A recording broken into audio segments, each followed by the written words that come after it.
પ્રશ્નપત્ર 9 વિભાગ એના 24 MCQ નું solution. Hello guys and welcome to our channel. આજના લેક્ચરની અંદર આપણે જોઈશું ધોરણ 10 ગણિત એની અંદર પેપર સોલ્યુશનમાં પેપર નંબર 9 એના બીજા નવા 24 MCQ નું સોલ્યુશન આપણે આજના વિડીયોની અંદર કરીશું. આના પહેલા આપણે 8 પેપરના 24 MCQ ને પૂરા કર્યા હતા. આજે 9મું પેપર બીજા 24 MCQ ને સોલ્વ કરીશું. વિડીયોમાં અંત સુધી બન્યા રહેજો. દરેક MCQ જો ગણવા જેવો છે તો આપણે ગણીશું, સમજવા જેવો છે તો સમજીશું અને એના પછી એનો જવાબ નક્કી કરીશું. ડાયરેક્ટલી જવાબ ટીક કરી દેવાનો નથી. ઓકે, સ્ટાર્ટ કરીએ. જોઈએ નંબર પહેલો. આપણને પહેલા નંબરમાં શું આપ્યું છે કે પિતાની હાલની ઉંમર x વર્ષ હોય અને તેમના બે પુત્રની હાલની ઉંમરનો સરવાળો y વર્ષ હોય. બે પુત્રની હાલની ઉંમરનો સરવાળો આપ્યો, મતલબ પહેલાની ઉંમર પ્લસ બીજાની ઉંમર બરાબર y આપી છે. તો તેમની 5 વર્ષ પછીની ઉંમરનો સરવાળો ખાલી જગ્યા થાય. 5 વર્ષ પછીની ઉંમરનો સરવાળો. કોની 5 વર્ષ પછીની? પિતાની 5 વર્ષ પછીની ઉંમર અને બે પુત્રની 5 વર્ષ પછીની ઉંમર. તો ધ્યાનથી સમજો શું કરવાનું. પિતાની હાલની ઉંમર x વર્ષ હોય તો 5 વર્ષ પછી કેટલી થશે? x પ્લસ 5 થશે. પુત્રની હાલની ઉંમર y છે. એ y કોની છે? બંનેનો સરવાળો આપણને આપ્યો છે. તો 5 વર્ષ પછી પહેલાની ઉંમર પણ 5 વધશે, બીજાની પણ 5 વધશે. તો જે બંનેની ઉંમરનો સરવાળો આપ્યો તો એની અંદર પહેલામાં 5 એડ કર્યા અને બીજામાં 5 એડ કર્યા તો y પ્લસ કેટલા થશે? 10. આ બે પુત્રની ઉંમરનો 5 વર્ષ પછીનો સરવાળો મળી ગયો. ઓકે, તો બે પુત્રોનો 5 વર્ષ પછીની ઉંમર કેટલી થશે? y plus 10. આપણને શું પૂછ્યું? તેમની 5 વર્ષ પછીની ઉંમરનો સરવાળો. તો પિતાની 5 વર્ષ પછીની ઉંમર અને એમના બે પુત્રની 5 વર્ષ પછીની ઉંમર. હવે આ બંનેનો સરવાળો કરીએ તો શું મળશે? x પ્લસ y પ્લસ 5 ના 10 થશે 15. ભૂલથી પણ અહીંયા આગળ x plus y plus 10 tick ના કરતા. ઓકે, અહીંયા આગળ બે પુત્રની ઉંમરનો સરવાળો આપ્યો છે તો 2 વખત 5 એડ કરવા પડે. પહેલાની પણ 5 વર્ષ પછી ઉંમર વધશે અને બીજાની પણ 5 વર્ષ પછી ઉંમર વધશે. તો +5 એટલે પ્લસ 10 થઈ જાય. ઓકે, તો જવાબ શું મળ્યો? x plus y plus 15. જોઈ લઈએ કયો ઓપ્શન આવશે. Option number C. નંબર 2, ઉગમ બિંદુ કેન્દ્ર હોય તેવા વર્તુળના વ્યાસનું એક અંત્યબિંદુ 3 - 2 હોય તો વ્યાસના બીજા અંત્યબિંદુના યામ શોધો. આની અંદર આપણને શું કીધું છે? આપણી પાસે આ એક વર્તુળ રહ્યું, આ વર્તુળનો રહ્યો કહેવાય એક વ્યાસ. આપણને એકના યામ આપેલા છે કેટલા? 3 - 2. 3 - 2 એકના યામ આપેલા છે તો બીજાના યામ શોધો. બીજાના યામ શોધવા માટે આપણે મધ્યબિંદુવાળા સૂત્રનો પણ ઉપયોગ કરી શકીએ અને એના સિવાય MCQમાં પૂછ્યું તો બહુ સરળ રીતના યાદ રાખવું હોય તો શું કરી શકાય? આના જે યામ હોય એના કરતાં ઉલટા, મતલબ બંનેના ચિહ્નો ચેન્જ થઈ જશે. અહીંયા +3 હતું તો અહીંયા -3 થઈ જશે. અહીંયા -2 હતું તો +2 થઈ જશે. તો -3 2 આપણો જવાબ આવી જશે. -3 2 આપણો ઓપ્શન નંબર D. ઓકે, મધ્યબિંદુવાળા સૂત્રનો ઉપયોગ કરવો હોય તો એ પણ કરી શકાય કે x1 + x2/2 y1 + y2/2 બરાબર મધ્યબિંદુના યામ, જેની જગ્યાએ આપણે xy લખી શકીએ. પણ આપણને સરળતાથી ખબર પડી જાય છે કે જો એક બિંદુના યામ 3 - 2 હોય તો બીજી બાજુના યામમાં ચિહ્ન બદલાઈ જશે. એમ +3 નું -3, -2 નું +2.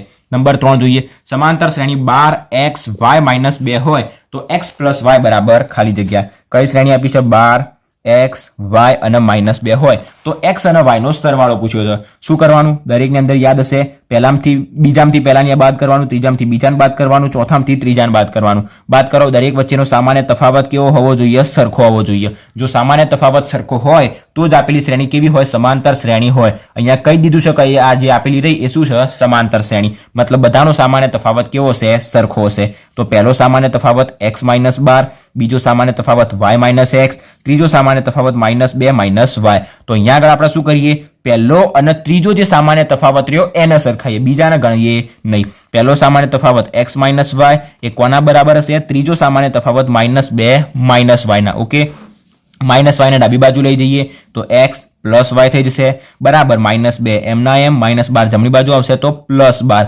તો x પ્લસ y બરાબર -2 + 12 એટલે આપણને શું મળશે? 10. તો x પ્લસ y બરાબર આપણને શું મળી ગયા? 10. એની કિંમત શોધવાની હતી. x પ્લસ y બરાબર option number A 10. Complete. Number 4 જોઈએ. જો સમીકરણ x² - 3x - k બરાબર 0 એના વિવેચકનું મૂલ્ય 1 હોય તો k બરાબર ખાલી જગ્યા વિવેચકનું મૂલ્ય 1, મતલબ b² - 4ac બરાબર 1. હવે આ સમીકરણમાંથી આપણે a b c ની કિંમત મૂકીએ અને c ની જગ્યાએ k મૂકવો પડશે. કારણ કે ધ્યાનથી સમજો, a ની કિંમત શું હોય તો કે a મતલબ x² નો સહગુણક. સમીકરણ શું આપ્યું છે? x² - 3x - k બરાબર 0. અહીંયાથી a નું મૂલ્ય શું થશે તો કે x² નો સહગુણક જે કશું નથી આપેલું, મતલબ a બરાબર 1, b બરાબર x નો સહગુણક -3 અને c બરાબર અચળ પદ. અચળ પદ કયું આપ્યું છે? -k ચિહ્ન સાથે લેવાનું. a b c ની કિંમત મૂકીશું, સરળતાથી આપણને k ની કિંમત મળી જશે. b નો સ્ક્વેર, b કેટલો આપ્યો? -3 નો સ્ક્વેર થાય +9. આ માઇનસ એમ ના એમ 4, a ની કિંમત 1, c ની કિંમત -k બરાબર 1. 9 એમ ના એમ, આ માઇનસ માઇનસ થઈ જશે પ્લસ, 4 એકા 4 ગુણ્યા k એટલે 4k બરાબર 1. તો 4k બરાબર શું થશે 1, 9 જમણી બાજુ જશે તો -9, તો 4k બરાબર -8, તો k બરાબર -8 ભાગ્યા 4, આ 8 ભાગ્યા 4 એટલે 2 અને માઇનસ સાથે એટલે -2. k ની કિંમત કેટલી મળી ગઈ આપણને -2. ઓપ્શન નંબર આવશે આપણો બી, k બરાબર -2. નંબર જોઈએ 5, એની અંદર આપણને શું આપ્યું છે કે sin a બરાબર 1/5, તો cot a બરાબર ખાલી જગ્યા. અહીંયા આગળ sin ની કિંમત આપી છે અને cot ની કિંમત શોધવાની છે. તો હવે સંબંધ પહેલા તો નક્કી કરવો પડશે કે sin ઉપરથી cot લાવવાના કેવી રીતના. તો cot શોધવું હોય તો આપણી પાસે સૂત્ર છે કે cosec square theta minus cot square theta બરાબર 1. તો જો cosec ની કિંમત ખબર પડી જાય તો cot સરળતાથી મળી જાય. હવે cosec ની કિંમત શોધવા માટે આપણને sin બહુ સરળતાથી આવેલો છે. આપણને ખબર છે કે sin થીટા અને cosec થીટા બંને એકબીજાના વ્યસ્ત છે.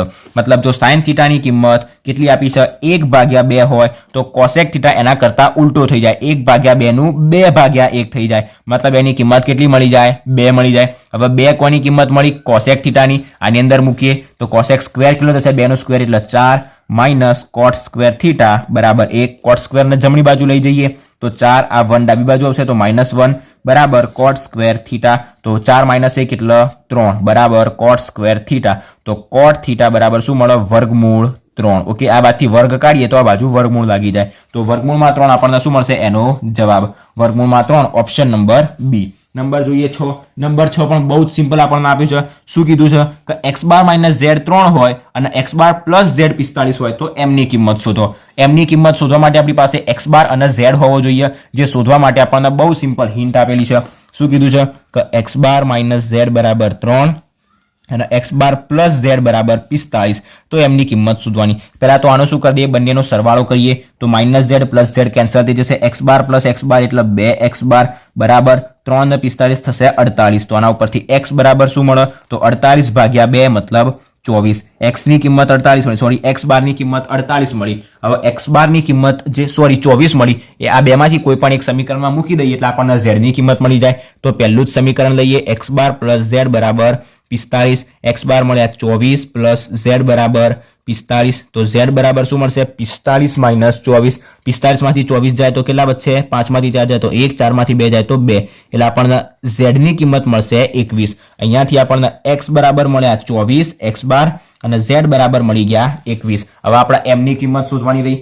m ની કિંમત શોધવા માટે 3 નું સંબંધ ધરાવતું સૂત્ર z બરાબર 3m - 2x બાર, z આપેલા છે 21 - 3 m ની કિંમત શોધવાની બરાબર આ -2 x બાર ની કિંમત કેટલી તો કે 24. તો 21, 24 નું થશે 48, -48 ડાબી બાજુ આવશે તો +48 અને બરાબર 3m. તો 21 અને 48 કેટલા થશે તો કે 8 ને 1 થશે 9, 4 ને 2 થશે 6 બરાબર 3m. હવે m ની કિંમત શોધવી હોય તો 3 એની નીચે આવી જશે તો 69/3. કેટલા તરી 69 થશે તો કે 2 અને 3 23 તરી 69. તો m બરાબર આપણને મળી જશે 23. ઓકે, મધ્યસ્થ શોધવાનો કીધું તો આપણને 23 મળી ગયો. ઓપ્શન આપેલો છે ઓપ્શન નંબર બી. ઓકે, બે કિંમતો મળી જાય તો ત્રીજી કિંમત સરળતાથી મળી જાય, અને બે કિંમતો આપી નથી આપણને એ શોધવા માટેની હિન્ટ આપી હતી. નંબર 7 જોઈએ શું આપ્યું છે આપણને. આપેલા અવયવ વૃક્ષ માટે x + y બરાબર ખાલી જગ્યા. આના માટે એક જ નિયમ, સીધો નિયમ, નીચેના બેનો ગુણાકાર કરીએ એટલે આપણને ઉપરનું પદ મળી જાય.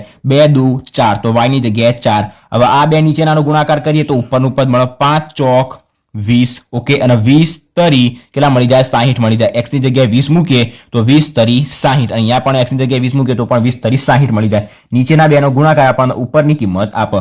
આપણને x ની કિંમત 20 મળી, y ની કિંમત 4 મળી, તો બંનેનો સરવાળો 20 ને 4 કેટલા થાય 24. ઓપ્શન નંબર ત્રીજો. નંબર 8 ત્રિઘાત બહુપદી p of x બરાબર x² - x ના શૂન્યોની સંખ્યા કેટલી તો કે 3. જે ઘાત બહુપદી હોય એટલા જ એને શું મળે શૂન્ય મળે. ત્રિઘાત બહુપદી મતલબ x ની મહત્તમ ઘાત 3 હોય, જેટલી મહત્તમ ઘાત હોય એના એટલા શૂન્યો મળે. ઓકે, તો આના 3 શૂન્યો મળે. x ની મહત્તમ ઘાત 3 શૂન્યો મળે. 3 સિક્કાને એક સાથે ઉછાળતા મળતા કુલ શક્ય પરિણામોની સંખ્યા કેટલી તો કે 8. આગળ ઘણા બધા લેક્ચરમાં આપણે જોયું કેવી રીતના તો કે 3 સિક્કાને એક વખત ઉછાળો કે એક સિક્કાને 3 વખત ઉછાળો. નિયમ શું કહેશે? 2 ની n ઘાત 2 ની 3 ઘાત, કારણ કે 3 સિક્કાને ઉછાળ્યા તો 2 ની 3 ઘાત 2 ની 3 ઘાત એટલે 8. તમે 4 સિક્કાને એક વખત ઉછાળો કે એક સિક્કાને 4 વખત ઉછાળો, ટોટલ 4 વખત આપણને પરિણામ મળે, મતલબ 2 ની 4 ઘાત જે કેટલી થાય? 16 થાય. બરાબર. 2 ની n ઘાત એ પરિણામ શોધવાનું સૂત્ર છે. જો સિક્કાને એક વાર ઉછાળ્યો હોય તો 2 ની 1 ઘાત, 2 વાર ઉછાળ્યો હોય તો 2 ની 2 ઘાત જે 4 મળે. અહીંયા 3 વાર ઉછાળો તો 2 ની 3 ઘાત. એક વાત યાદ રાખવાની કે એક સિક્કાને તમે 3 વખત ઉછાળો કે 3 સિક્કાને તમે એક વખત ઉછાળો, મતલબ એક જ કહેવાશે. ઓકે, તો આનો જવાબ આપણને કેટલો મળી ગયો? 8 મળી ગયો. નંબર 10 જોઈએ. જો sin θ બરાબર cos 30 હોય તો થીટા બરાબર ખાલી જગ્યા. અહીંયા આપણે આ થીટાની કિંમત શોધવાની છે કે જ્યાં sin θ અને cos 30 બંને એક સરખા છે. જોઈ લઈએ. sin θ બરાબર cos 30. હવે તમે જાતે કહો cos 30 ની કિંમત કેટલી થાય? cos 30 ની કિંમત તો નહીં યાદ, તો sin 60 જોવાનું. sin 60 કેટલો થાય? તો કે વર્ગમૂળમાં 3/2. તો બરાબર. હવે જો sin θ ની કિંમત વર્ગમૂળમાં 3/2 ક્યારે થાય? કે જ્યારે sin 60 હોય. જો sin 60 હોય તો sin 60 કેટલો થાય? વર્ગમૂળમાં 3/2 અને cos 30 પણ વર્ગમૂળમાં 3/2. તો જ ડાબી બાજુ અને જમણી બાજુ સરખી થાય. મતલબ θ 60 હોય તો ડાબી બાજુ અને જમણી બાજુ સરખી થાય. તો અહીંયા આગળ θ કેટલો આવશે? ઓપ્શન નંબર બીજો 60. ઓકે, 10 MCQ પૂરા. નંબર જોઈએ 11. શું આપ્યું છે 11માં નંબરની અંદર? કે વર્તુળ એ ચતુષ્કોણ PQRS ની બધી બાજુનો સ્પર્શ RS આપ્યો, QR આપ્યો, PS આપ્યો, તો PQ. આ દાખલો તો ગણી થાકી ગયા. શું આપેલું છે આપણને? કે વર્તુળ જે રહ્યું એ એક ચતુષ્કોણના ચારે બાજુ સ્પર્શતું હોય. આ રહ્યું વર્તુળ, આ ચતુષ્કોણના ચારે બાજુ ટચ થતું હોય. એક જ મિનિટ. આ એક બાજુ ટચ થયું, બીજી બાજુ ટચ થયું, ત્રીજી બાજુ ટચ થયું, ચોથી બાજુ ટચ થયું. તો સામેની બાજુનો સરવાળો કેવો હોય? સરખો હોય. અને આપણે નામ આપી દઈએ. શું આપ્યું છે? PQRS. PQRS. સામેની બાજુનો સરવાળો સરખો, મતલબ PQ પ્લસ RS બરાબર PS પ્લસ QR. ઓકે, દરેક બાજુ જોઈ લઈએ. કઈ આપી છે? RS 6 આપ્યા છે, RS 6 આપ્યા છે, QR 7 આપ્યા છે, PS 8 આપ્યા છે, PS 8. તો PQ ની કિંમત શોધો. સામેની બાજુનો સરવાળો સરખો, મતલબ PQ plus RS. PQ plus RS. આ બે સામેની બાજુ અને બીજી આ બે સામેની બાજુ. આ બે સામેની બાજુ કઈ? PS અને QR. તો PS પ્લસ QR. આ સામેની બાજુ, આ બીજી બે સામેની બાજુ, બંનેનો સરવાળો કેવો? સરખો. 3 કિંમત મૂકીએ, ચોથી મળી જશે. PS મૂકીએ 8 પ્લસ QR આપણને આપેલો છે 7 બરાબર. PQ આપણે શોધવાનો અને પ્લસ RS આપણને આપેલો છે 6. તો PQ બરાબર શું થશે? 8 ને 7 15 ભાગ્યા 6. 15/6. 3 વડે છેદ ઉડાડીએ તો અહીંયા વધશે 5, અહીંયા વધશે 3, સોરી અહીંયા વધશે 2. તો 5/2 આપણને શું મળશે? એનો જવાબ ઓપ્શન આપેલો છે 5/2 નથી આપેલો. કંઈક ભૂલ થઈ લાગે છે એકની અંદર. કેટલી આપી છે? QR આપણને કેટલો આપ્યો છે? 7 આપ્યો છે. PS આપણને 8 આપેલો છે. RS આપણને 6 આપેલો છે. ઓહો, સોરી, ભાગાકાર નહીં થાય. અહીંયા આગળ બધું સરવાળામાં છે. 8 ને 7 થશે 15 અને આ પ્લસ 6 જમણી બાજુ જશે તો -6 થશે. તો આપણને જવાબ મળશે અહીંયાથી 9. ઓકે, ઓપ્શન નંબર આપણને મળશે ત્રીજો. ભૂલ થઈ ગઈ છે, આવી ભૂલ ના થાય એનું ધ્યાન રાખજો. ઓકે, 8 ને 7 15 પ્લસ 6 જમણી બાજુ જાય તો -6 અને 15 માંથી 6 જાય તો આપણને શું મળી જાય? 9 મળી જાય. ઓકે, ભાગાકારમાં આપણે જવા દીધો. અહીંયા પ્લસ છે, પ્લસ જમણી બાજુ માઇનસ. ઓકે, આનો જવાબ મળી ગયો 9. નંબર જોઈએ 12. આપણને શું આપ્યું છે એની અંદર? તો કીધું છે કે જો કોઈ માહિતી માટે m પ્લસ x બાર બરાબર 22 હોય, m માઇનસ x બાર બરાબર 2 હોય તો બહુલક z શોધો. આવા દાખલા પણ ઘણા બધા આપણે સોલ્વ કર્યા. બે કિંમતો માટેનું સમીકરણ આપ્યું છે. ત્રીજી કિંમત શોધવા માટે એ બે કિંમતના સમીકરણ ઉપરથી એ બેની જ કિંમત નક્કી કરવી પડે.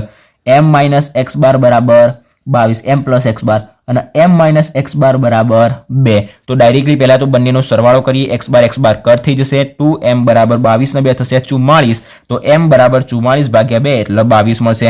m ની કિંમત 22 કોઈ પણ એક સમીકરણમાં મૂકી દઈએ. પહેલું સમીકરણ m પ્લસ x બાર બરાબર 22. m ની કિંમત કેટલી મળી? તો કે 22 પ્લસ x બાર m ના m બરાબર 22. તો x બાર બરાબર આરે 22 m ના m પ્લસ 22 જમણી બાજુ જશે તો -22. તો x બાર બરાબર 22 - 22 એટલે 0 મળ્યા. શોધવાની કોની કિંમત હતી? તો કે બહુલક z ની કિંમત. હવે બહુલક z શોધવા માટે સૂત્ર z બરાબર 3m - 2x બાર. તો z બરાબર 3m ની કિંમત મળી 22, 22 - 2 x બાર ની કિંમત મળી 0. તો બરાબર 22 તરી 66 -2 ગુણ્યા 0 એટલે 0. 66 - 0 એટલે 66. બહુલક z આપણને કેટલો મળી ગયો? 66. ઓપ્શન આપેલો નથી. ઓહો, ઓપ્શન નથી આપેલો. 1 મિનિટ. मतलब કંઈક ભૂલ થઈ ગઈ હશે તો કોઈ માહિતી માટે m + x બાર 22 આપ્યા છે, m + x બાર 22, m - x બાર 2 આપેલા છે. ઓકે, તો x બાર કટ થઈ ગયા. 2m બરાબર 22 ને 2, ઓલે 22 નું 44 નહીં થાય, 22 ના 2 કેટલા થશે? 24 થશે. તો m બરાબર આપણને મળશે 12. ઓકે, m બરાબર 12, ભૂલ ના થાય એનું ધ્યાન રાખવું પડશે. ઓકે, તો m બરાબર જો 12 હોય તો m + x બાર બરાબર 22, તો m ની જગ્યાએ 12 મૂકીએ તો x બાર બરાબર 22, તો x બાર બરાબર 22 - 12, તો x બાર બરાબર 10. ઓકે, x બાર બરાબર 10, m બરાબર 12. હવે સૂત્રની અંદર કિંમત મૂકીએ. 3m - 2 x બાર, ભૂલ થાય તો જ આગળ ખબર પડે કે કેવી રીતના દાખલા ગણવા. 3m ની કિંમત મળી ગઈ 12 - 2 x બાર ની કિંમત મળી ગઈ 10. 12 તરી 36 - 10 દુ 20, તો બરાબર અહીંયા 6 માંથી 0 જાય તો 6 અને 3 માંથી 2 જાય તો 1. આપણને કેટલો જવાબ મળશે? z બરાબર 16. હવે 16 તો ઓપ્શન યસ આપેલો છે, આપણો ઓપ્શન નંબર પહેલો 16. આ દાખલો આપણે જ્યારે આંકડાશાસ્ત્ર ચેપ્ટરનું રિવિઝન કર્યું હતું MCQ ની અંદર ત્યારે પણ ગણ્યો હતો અને એ વખતે પણ આપણે આરો જવાબ લાયા હતા લગભગથી. તો એની અંદર પણ સુધારી દેજો, એનો જવાબ શું આવશે? z બરાબર 16 આવશે. ઓકે, અને આવી ભૂલ ના થાય એનું ધ્યાન રાખવાનું. નંબર 13 શું આપ્યું છે? વર્ગમૂળમાં 4 + 3 સમય સંખ્યા છે. સાચું કે ખોટું? વર્ગમૂળમાં 4 + 3, વર્ગમૂળમાં 4 જેને આપણે લખી શકીએ 2, 2 + 3 થાય 5, તો 5 એ સમય સંખ્યા છે. સાચું. નંબર 14 p of x બરાબર 3 + 5x + x³ + x² બહુપદીનો ઘાત 3 છે. સમીકરણ જે આપેલું હોય એની અંદર x ની મહત્તમ ઘાત કેટલી? તો કે 3, મતલબ એની ઘાત 3. તો આપેલું વિધાન સાચું. નંબર 15 બે અંકોની સંખ્યામાં એકમનો અંક x + 1 અને દશકનો અંક x - 1 હોય તો તે સંખ્યા આરઈ હોય. ચેક કરી દઈએ. બે અંકની સંખ્યા હોય તો એના માટેનું સૂત્ર શું? તો કે 10 × દશક + એકમ. ઓકે, અહીંયા આગળ આપણને એકમ કેટલો આપ્યો છે? એકમનો અંક x + 1, તો એકમની જગ્યાએ મૂકીએ x + 1, આ પ્લસ m ના m, આ 10 × દશક આપણને કેટલો આપ્યો છે? દશકનો અંક x - 1, x - 1. ત્રીજા ચેપ્ટરની અંદર આપણે આવા દાખલા સોલ્વ કર્યા હતા. અંકોની અદલા બદલી કરતા મળતી સંખ્યા એ મૂળ સંખ્યા કરતા આટલી હોય એવા દાખલા. ઓકે, 10 ના અંદર ગુણીએ તો 10x - 10 એકા થશે 10. હવે આ પ્લસ કૌંસને ઓપન કરી દઈએ, ખોલી દઈએ તો x + 1, તો 10x + x એટલે 11x, -10 + 1 એટલે -9. તો આપણને સંખ્યા કઈ મળે? 11x - 9. અહીંયા આગળ કઈ સંખ્યા આપેલી છે? 11x + 9, મતલબ આપેલું વિધાન ખોટું. કઈ સંખ્યા મળવી જોઈએ? 11x - 9. અહીંયા આગળ +9 મળી, મતલબ વિધાન ખોટું આપેલું છે. એક અંકની પ્રાકૃતિક સંખ્યાઓમાંથી કોઈ એક સંખ્યા પસંદ કરતા તે સંખ્યા 3 નો ગુણિત હોવાની સંભાવના ખાલી જગ્યા આપણને 1/9 આપેલી છે.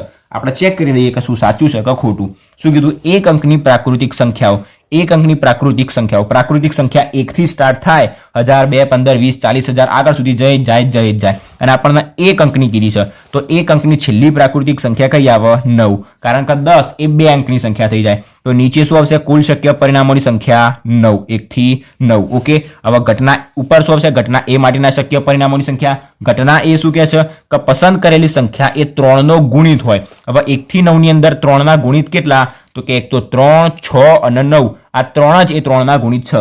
3, 6 અને 9 પસંદ યાદચ્છિક રીતે પસંદ કરીએ તો આ 3 માંથી એક સંખ્યા આવે. તો ઘટના એ માટેના શક્ય પરિણામો કેટલા? તો કે 3, 3/9 મતલબ 1/3. આપણો જવાબ કાં તો 3/9 આવવું જોઈએ કાં તો 1/3 આવવો જોઈએ. અહીંયા તો શું આપ્યું છે? 1/9 આપેલું છે, મતલબ આપેલું વિધાન ખોટું છે. ઓકે, નંબર જોઈએ 17 સંખ્યા 3 ના પ્રથમ 5 ગુણિતોનો સરવાળો. આપણે સમાંતર શ્રેણી ચેપ્ટરની અંદર જોયું હતું કે સંખ્યા 3 ના પ્રથમ 5 ગુણિતોનો સરવાળો કેવી રીતના શોધવાનો. સંખ્યા 3 ના પ્રથમ 5 ગુણિતોનો સરવાળો. સંખ્યા 3 ના પહેલા તો પ્રથમ 5 ગુણિત થશે કયા? એક તો 3, 6, 9, 12 અને 15. 3 નો ઘડિયો બોલવાનો, 3 5 15 સુધી આવશે. હવે આ 5 નો આપણે શું કરવાનો? સરવાળો કરવાનો. બે રીતે કરી શકાય. ડાયરેક્ટલી 3 + 6 + 9 + 12 + 15 કરી દેવાનો. સરળતાથી આપણને 45 જવાબ મળી જશે, મતલબ 45 આપણો જવાબ. પણ સમાંતર શ્રેણી ચેપ્ટરનો દાખલો છે તો સૂત્રનો ઉપયોગ કરવાનો. આપણને પાસે સૂત્ર શું હોય? Sn બરાબર n/2 કૌંસમાં a + an.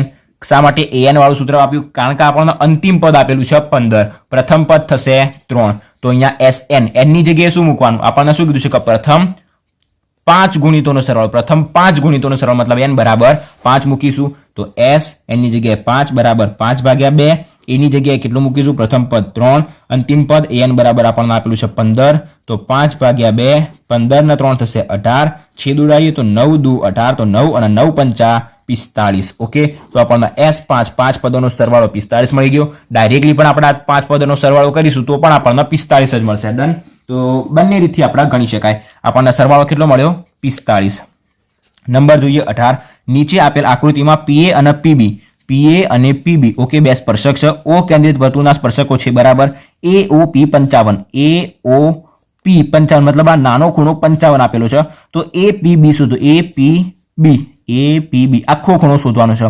આટલો આખો આપણને આખો ખૂણો શોધવાનો કીધેલો છે. તો જો આપણે અડધો ખૂણો શોધી દઈએ અને જો અડધો ખૂણો 10 હોય તો આ ખૂણો પણ શું થાય? 10 થાય. તો 10 ને 10 20 થઈ જાય. મતલબ આપણે સૌપ્રથમ આટલો ખૂણો શોધી દઈએ અને એના ગુણ્યા 2 કરીએ તો આપણને આ ખૂણો આખો ખૂણો મળી જાય. ઓકે, કારણ કે આ બંને ખૂણા કેવા હશે? એક સરખા જ હશે, જે આપણે વર્તુળ ચેપ્ટરની અંદર શીખ્યા હતા. ઓકે, આ ખૂણો 55 છે. હવે આપણને ખબર છે ત્રિજ્યા અને સ્પર્શક બંને વચ્ચે બનતો ખૂણો કેવો હોય? કાટખૂણો, જે અહીંયા આપણને દર્શાવીને આપેલો છે. મતલબ આ ખૂણો કેટલાનો છે? 90 નો. આ ખૂણો 90 નો હોય, આ ખૂણો 55 નો હોય અને આટલો આખો ત્રિકોણ બનતો હોય તો ત્રિકોણના ત્રણેય ખૂણાનો સરવાળો કેટલો થાય? 180 અંશ થાય. તો 180 માંથી આ બે ખૂણાને બાદ કરી દઈએ, આ 90 અને આ 55. તો 90 અને 55 કેટલા થશે? 145. તો આખા 180 ત્રણેય ખૂણામાંથી બે ખૂણાને બાદ કરી દઈએ તો આપણને કેટલા મળશે? અહીંયા આગળ 35. મતલબ આ જે ખૂણો રહ્યો, આ રહ્યો ખૂણો, એ આપણને કેટલો મળી ગયો? 35. જો આ ખૂણો 35 હોય તો આ ખૂણો પણ 35 થાય. પણ આપણને આ આખો ખૂણો શોધવાનો કીધો છે. APB અડધો 35, બીજું અડધો 35. તો અડધો પ્લસ અડધો 35 પ્લસ 35 શું મળી જશે? 70. તો આપણો જવાબ શું આવશે? 70. ઓકે, નંબર 18 પૂરો. નંબર જોઈએ 19. P of E બરાબર 0.63 હોય તો P of E બાર નું મૂલ્ય શોધો. આના માટે કયું સૂત્ર લેવાનું? ઘટના E ની સંભાવના, P of E plus E નહીંની સંભાવના બરાબર 1. ઘટના E ની સંભાવના 0.63, તો P of E ની જગ્યાએ મૂકીએ 0.63 પ્લસ P of E બાર બરાબર 1. તો P of E બાર બરાબર શું થશે? 1.63 જમણી બાજુ છે તો માઇનસ 0.63. 1 માંથી 0.63 બાદ કરી દેવાનું. જે લોકોને ખબર હોય એ લોકો ડાયરેક્ટલી શું કરશે? જે સંભાવના આપેલી હોય એકમાંથી એને બાદ કરી દે એટલે વધેલું બીજું શોધવાનું મૂલ્ય મળી જાય. તો 1 માંથી 0.63 ને બાદ કરવા માટે માઇનસ પોઈન્ટની નીચે અને પોઈન્ટની ઉપર પોઈન્ટ આવવો જોઈએ 0 0. 0 ની ઉપર 10, 0 ની ઉપર 9, 1 ની ઉપર 0. 10 માંથી 3 જાય તો 7, 9 માંથી 6 જાય તો 3. પોઈન્ટની નીચે પોઈન્ટ, 0 થી 0 જાય તો 0. 0.37 આપણને શું મળી ગઈ? ઘટના E નહીંની સંભાવના 0.37. ઓકે, અવલોકનો આપણને આપેલા છે અને એનો મધ્યસ્થ શોધવાનો કીધેલો છે. આ તમારા માટે નવું હશે. જો આંકડાશાસ્ત્રના MCQ નું રિવિઝન તમે કર્યું હશે, આપણે વિડીયો મૂકેલો રહ્યો એના, તો તમને આવડતો હશે કે જો આપણને આવા અવલોકનો આપેલા હોય તો મધ્યસ્થ કેવી રીતના શોધવું. અવલોકનો આપેલા હોય તો બહુલક શોધવા માટે શું કરીએ? એવું અવલોકન કે જે સૌથી વધુ વખત આપેલું હોય એ થાય આપણું બહુલક. મધ્યસ્થની અંદર શું કરવાનું? જેટલા પણ અવલોકનો આપેલા હોય એને ચડતા ક્રમમાં ગોઠવવાના. તો 5, 7, 6, 9, 8, 17 અને 4 એને ચડતા ક્રમમાં ગોઠવો. સૌપ્રથમ નાની સંખ્યા એના કરતાં મોટી સંખ્યા આવશે. તો પહેલા આવશે 4, પછી આવશે 5, 6, 7, 8, 9, પછી આવશે 17. આ શું કરી દીધી? એને ચડતા ક્રમમાં ગોઠવી દીધી. હવે આટલી જે સંખ્યા રહે એની અંદરથી એવી સંખ્યા કે જે વચ્ચોવચ આવેલી હોય. આગળની 3 સંખ્યા, આ પાછળની 3 સંખ્યા, વચ્ચોવચ 7 આવેલી. તો જે વચ્ચોવચ આવેલી હોય એ આપણો મધ્યસ્થ. કેવી રીતના? બીજી રીતના પણ કરી શકીએ. આગળથી એક કટ કર્યો, પાછળથી એક કટ કર્યો, આગળથી એક કટ કર્યો, પાછળથી એક કટ કર્યો, આગળથી એક કટ, પાછળથી એક કટ, વચ્ચે એક જ સંખ્યા વધી 7. તો જે વચ્ચોવચ આપણી પાસે સંખ્યા વધે એ શું કહેવાય? આપણો મધ્યસ્થ કહેવાય. તો મધ્યસ્થ મળી ગયો કેટલો? તો કે 7. ઓકે, સંખ્યાઓ આપેલી હોય, અવલોકનો આપેલા હોય એને ચડતા ક્રમમાં ગોઠવવાના. ચડતા ક્રમમાં ગોઠવ્યા પછી વચ્ચોવચ જે મધ્યમાં આપણી પાસે સંખ્યા આવે એ આપણો કહેવાય મધ્યસ્થ, જે આપણને મળી ગયો 7. 20 પ્રશ્નો પૂરા થઈ ગયા. હવે આપણે જોઈએ નંબર 21. નંબર 21 ની અંદર આપણને શું આપેલું છે? તો કે શંકુની કુલ સપાટીનું ક્ષેત્રફળ. શંકુની કુલ સપાટીના ક્ષેત્રફળનું સૂત્ર શું? તો કે પાઈ L પ્લસ R. સૂત્રો જોયા હશે તો આવડી જશે બહુ સરળતાથી. જોવા હોય તો ચેનલ ઉપર જઈને શોર્ટ્સમાં જજો, થોડુંક સ્ક્રોલ કરજો ઉપરની તરફ અને નીચે તમને 3 થી 4 વિડીયો મળી જશે, શોર્ટ વિડીયો, કે જેની અંદર 1 થી 14 દરેકે દરેક ચેપ્ટરમાં જેટલા સૂત્રો રહ્યા એ દરેકે દરેક સૂત્રો તો ત્યાં આગળ મળી જશે. એને એક વખત લખીને અને એને રિવાઇઝ કરી દેજો, તૈયાર કરી દેજો. ઓકે, બંધ ગોળાની કુલ સપાટીનું ક્ષેત્રફળ. બંધ ગોળાની કુલ સપાટીનું ક્ષેત્રફળ, ગોળાની કુલ અર્ધગોળાની કુલ સપાટીનું ક્ષેત્રફળ. યાદ કરો, અર્ધગોળાની કુલ સપાટીના ક્ષેત્રફળનું સૂત્ર 3πr². Option number A. Okay, number જોઈએ 23. વર્તુળનું ક્ષેત્રફળ, એ તો બધાને આવડતું જ હોય, πr². Option number C. લઘુચાપની લંબાઈ πr θ ભાગ્યા 180. આ બંને તો બહુ પૂછાય, વર્તુળનું ક્ષેત્રફળ અને લઘુચાપની લંબાઈ πr θ ભાગ્યા 180. πr² θ ભાગ્યા 360 કોનું સૂત્ર? તો કે લઘુ વૃત્તાંશના ક્ષેત્રફળનું સૂત્ર. ઓકે, તો અહીંયા 24 MCQ બીજા પૂરા થઈ ગયા. આજે પેપર નંબર 9મું પૂરું થયું. આના પછીના લેક્ચરમાં 10મું પેપર જોઈશું. આના પહેલા 8 પેપર ઓલરેડી પતી ગયા છે. એ સિવાય સમાંતર શ્રેણી, આંકડાશાસ્ત્ર અને સંભાવના આ 3 ચેપ્ટરના પણ એમસીક્યુનું રિવિઝન થઈ ગયેલું છે. ડિસ્ક્રિપ્શન બોક્સમાં બધા વિડીયોની લિંક મળી જશે, એક વખત જોઈ લેજો. ઓકે, આજના વિડીયોમાં અહીંયા સુધી. આશા રાખું છું કે 24 એમસીક્યુમાં તમને કમ્પ્લીટ ખબર પડી ગઈ છે, કોઈ ડાઉટ નહીં હોય. જો વિડીયો ગમ્યો હોય તો વિડીયોને લાઇક, શેર, ચેનલને સબસ્ક્રાઇબ જરૂરથી કરી દેજો. Thanks for watching guys.